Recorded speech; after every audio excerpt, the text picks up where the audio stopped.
Off-plan properties are certainly in demand as of 2026. They are taking up around 70% of the market. Before you sign anything, there is many points that you should be considering when investing off-plan. However, these 5 points in particular can sometimes get overlooked. So let's discuss it and why they are important for your investment, as missing one of these points or not considering them could lead to a bad investment. So firstly, everyone will look at the product, the pricing, the brochure. However, before you start doing that, it's important that you understand why you are investing off plan and also what your goal is for the investment. Also, how long do you want to hold the property? When do you want to exit it? Are you looking to rent it out on short term, long term? All these different variables. Come up with a plan before you look to invest off plan and then line the investment up with this plan. The reason I say this is if you're looking for a property to potentially sell off on handover in 2 to 3 years, well,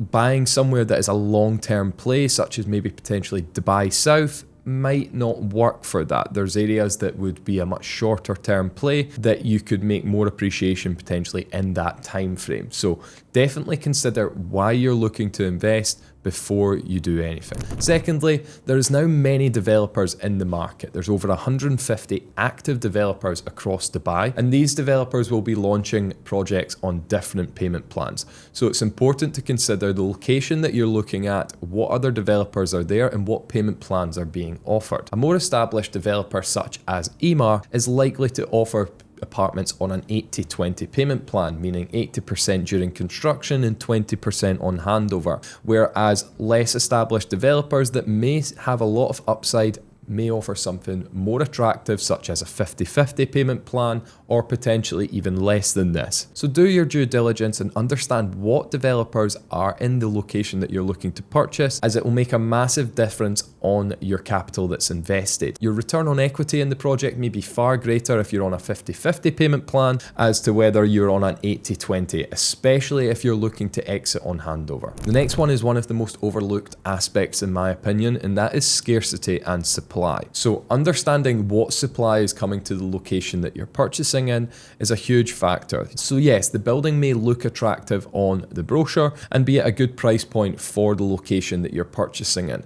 However, it's important to understand the supply that's coming here. If there's going to be other top developers launching products in this area, then it will affect the demand on the units. You are looking for scarcity, so something unique within the community tends to outperform other buildings that are there in mass supply. A key example of this would be for off-plan. I recently sold 3 units in Hado by Beyond, which is on Dubai Island's Island B. So Island B has less projects coming to the market. There's only around 5 plots, and then you have the townhouses and villas behind it. Alongside this, they are directly beachfront, whereas the majority of the projects on Dubai Islands are neither seafront or beachfront locations. So despite the price being slightly higher here, the demand will always be there, as there is a lack of direct beachfront access on Dubai Islands. Many of the frontline plots here have been given to hotels rather than apartment blocks, so that's why that one was unique or scarce, you could say. Again, it could be the location is ideal, so it's close to a mall or a metro station.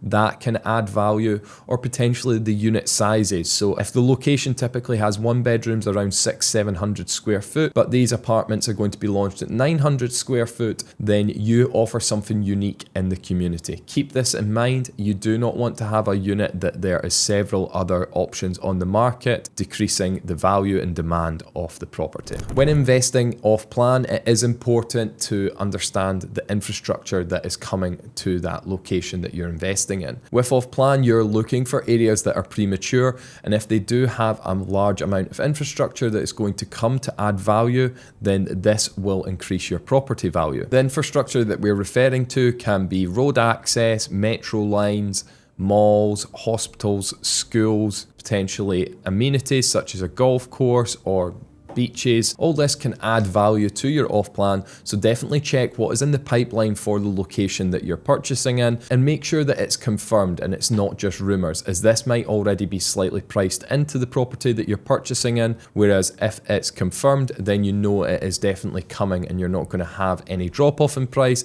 if plans do change. And lastly, in my eyes, this one is non-negotiable, and that would be the developer. Essentially, off-plan is a promise and the developer is the one that is keeping it. So it's good to understand what the developer has handed over in the past, where they sit in the market, so that you can be sure that what is on the brochure is what you will get on handover. I've unfortunately had several clients who have purchased off-plan without reviewing the developer as such, going from the brochure, meaning that we don't truly know what that developer is going to hand over. Is the quality going to be as good as it shows, and will it actually have that demand on handover? So the key points for a developer would be, what have they already delivered? Have they delivered their projects on time? As most developers tend to be a little bit late. There is a few in the market that are exceptionally quick and always on time. How do their older buildings look? What are the service charges and building management that is going on in the property? Because this will make a big difference on how the buildings will look in the future.